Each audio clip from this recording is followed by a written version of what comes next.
So, get this. December 29th, 2025. That's the day an entire era just ended. The United States, which for decades was known as the humanitarian superpower, signed a brand new agreement with the United Nations. And with that one signature, it basically reset decades of foreign aid policy in a single massive shift. And this chart, wow, it really puts the sheer scale of that shift into perspective. U.S. voluntary aid, which hit a peak of $17.2 billion in 2022, is now slammed with a strict cap of just $2 billion. This isn't just, trimming the budget a little.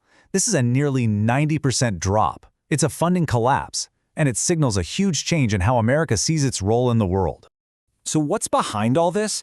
Well, it's the formal rollout of what's being called an America First doctrine, but specifically for humanitarian aid.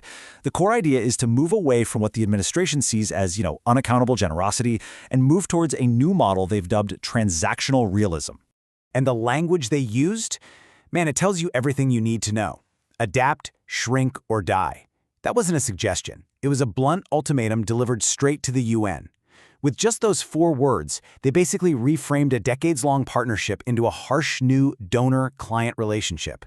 It put the entire global aid system on notice. Okay, so this slide really breaks down that fundamental shift for us. For decades, the old model, the humanitarian superpower, was built on this idea that generous, needs-based aid was a good thing for everyone, for global stability and for American influence. The new paradigm, transactional realism, just throws that whole idea out the window. Now it's all about efficiency and, most importantly, getting a clear, measurable return for U.S. national interests. All right, so how does this new blueprint actually work in practice? Well, the administration's plan is to completely reroute how the money flows. The whole argument is that they can cut out massive amounts of waste by going after what they've labeled the foreign aid industrial complex. And this is the term you're going to hear a lot, the foreign aid industrial complex. The administration has really pushed this phrase to describe that whole network of international, non-governmental organizations, or INGOs, that have traditionally been the ones to actually deliver aid on the ground. But under this new policy, they're being painted as the main source of the problem, of waste and inefficiency. And here it is. This is the statistic that's become the central pillar of their whole argument. The claim is that a staggering 88 cents of every single dollar never actually reaches the person it's supposed to help. But, and this is a huge but, you have to know that independent analysts have seriously disputed this figure. They argue it's based on a misinterpretation of data. Still, that number has become the public foundation for this entire reform.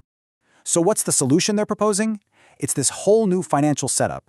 Instead of dealing with hundreds of different grants, the U.S. just deposits its entire $2 billion into one single umbrella fund that's managed by the UN's humanitarian office, OCHA.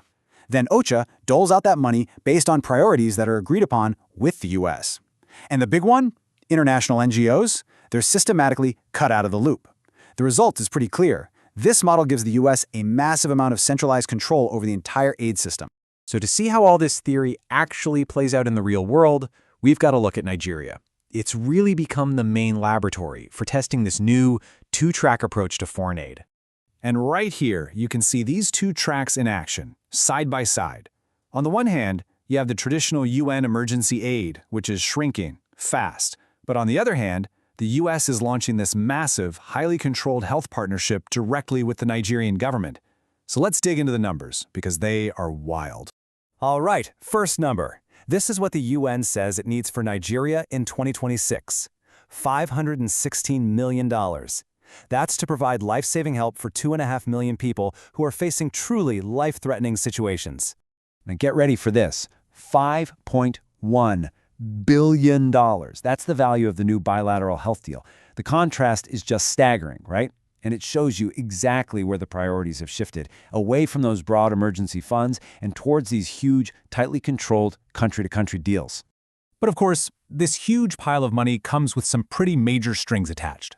First off, Nigeria has to absorb 28,000 health workers directly onto its state payroll. Then, a big chunk, $200 million, is specifically set aside for Christian faith-based groups. And finally, the Nigerian government has to put up $3 billion of its own money. This isn't just aid anymore, it's basically a mandatory co-investment. Okay, let's zoom out for a second. What does this super selective new model mean for the rest of the world? Well, it's creating a sharp divide between the countries that are in and everyone else.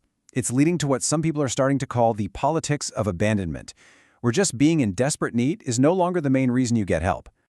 Yeah, that $2 billion fund we talked about, it's not for everybody. Not even close. It's restricted to just these 17 priority countries. And when you look at the list, the strategic thinking becomes really obvious. Aid is now directly tied to specific U.S. interests, like controlling migration in Central America, counterterrorism in Africa, or just plain old geopolitical competition. But you know, this list is almost more significant for who's not on it. Massive, desperate humanitarian crises in places like Yemen and Afghanistan are now completely shut out from this core U.S. funding. Gaza is being handled on its own separate, politically driven track. I mean, this is the policy of abandonment in action, and it's creating these huge potential vacuums of instability in some of the most fragile places on Earth. And make no mistake, this isn't just a U.S. story. As America pulls back, other big donors like Germany and Sweden are also cutting their aid budgets to focus more on their own defense. The result? We're looking at a projected global humanitarian funding deficit for 2026 that could top $20 billion. That's a massive gap that leaves millions of people without a lifeline.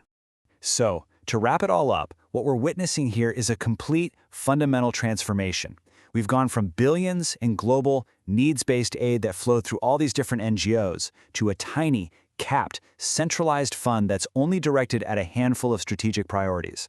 The old global order has basically shifted from a covenant of generosity to a contract of efficiency. Welcome to the new age of triage. And all of this leaves us with one final and really vital question. The UN itself is being forced into its own humanitarian reset just to survive this new reality. But as it scrambles to adapt and shrink to satisfy its most powerful critic, can it actually do that without losing the very soul, the core principles it was founded on? That really is the existential test of this new era.